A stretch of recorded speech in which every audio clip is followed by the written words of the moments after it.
And then there's Venus and Adonis. But she compared those two sets of lovers to one another, which I found to be very interesting. I could not get over it.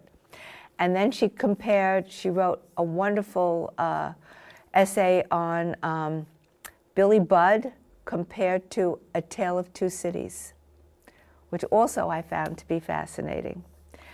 And so to put this book together had to be quite a lot of work for you. It was tremendous. To separate everything and then put it in a coherent order. Yes, because it was all handwritten. So I had to go through everything, and I had to really figure it out. I think that's an interesting story of how you started with this book with a Smith & Corona typewriter. Yes. Proceeded to a computer. Yes. As all of us do. This book, yes, it was done on a Smith Corona electric typewriter. And because of that, I had to buy a computer. So all the other books were done on the computer. And that's the beginning of the end. Yes, right. Yeah, right. And then the next to last book that came out is My Mother and Shakespeare, A Daughter's Journey.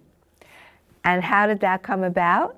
It's because I found my mother's textbook that she saved on Shakespeare when she was in college in 1942.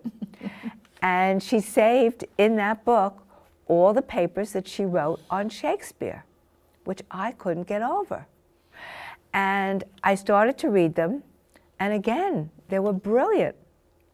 So I said, it has to be. This one was kind of special because you had a project going with this book. Yes, so what I did was I wrote a story as to why I believed my mother saved all these papers, and it's very interesting. And then she went to Queens College, and so what I did was I contacted Queens College, and I just came from there. I had a meeting with the acting dean of the Arts and Humanities division, and she's very interested in it. And then there's another division that's also interested, and they're thinking of doing something with it with regard to their alumni or something, or writing some kind of a story about it. They were very impressed by it. And also all her original papers in her handwriting are published in here, which is incredible because it has all the teachers' comments and all his grades. And it's really it's a very sweet book, very interesting. And if I remember, did you? Yes. Yes. I think you could kind of show this, maybe, yes. If we can see it. Not really. It's too washed out. No. There you can see it. Oh, okay. It's actually, yes. What Pauli did with this was she actually included the written text Correct. of her mother, which I find fascinating because I love archaeology, and this is basically archaeology. Right, right. So it's very interesting, the journey that I took from the beginning of this, because I thought that this was going to be the only book. And I didn't know that my mother had all these other writings. But then, really, the climax to this whole thing is not going to occur until the spring when the last book comes out, Messages of Love Remembered, which consists of poetry that I found in greeting cards that my parents exchanged between one another from 1945 up until the present.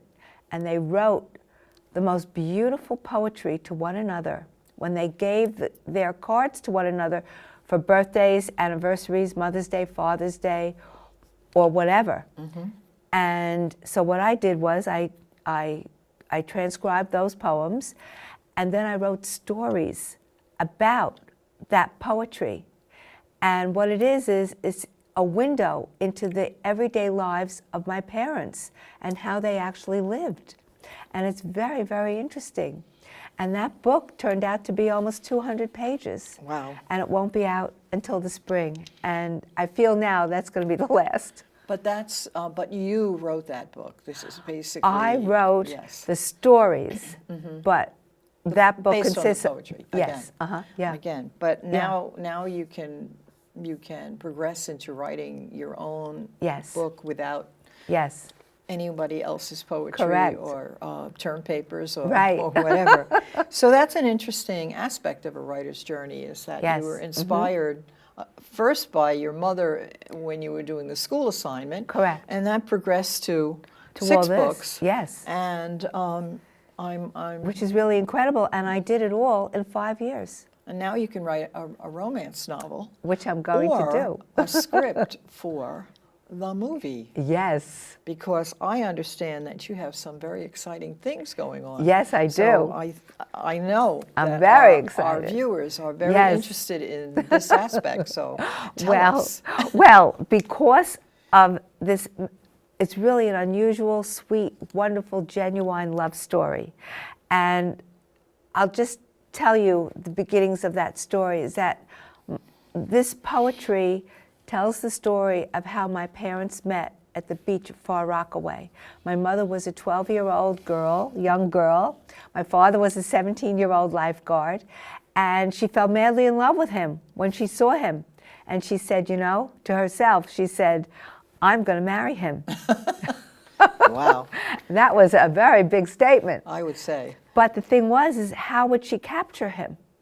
So she decided upon bringing books to the beach to interest him in these books and telling him about them.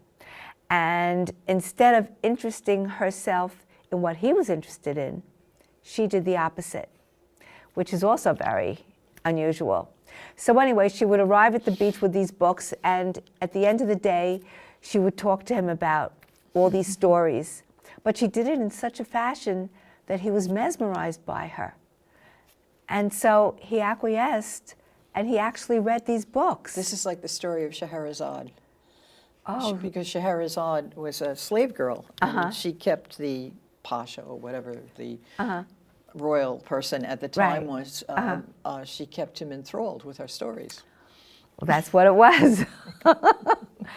And so this went on. She was also For- very beautiful. I mean, Yes. you have pictures of her. And, Yes. and she was very beautiful. So Yes, my mother. probably even at 12, she was a budding beauty. And She was gorgeous. Yeah. Gorgeous. And my father, too, was extremely handsome. So anyway, at the end of the summer, she would actually then bring books to the beach to give him to take home for the winter months to read. And then they exchanged addresses, and they would write to one another over the winters about these books.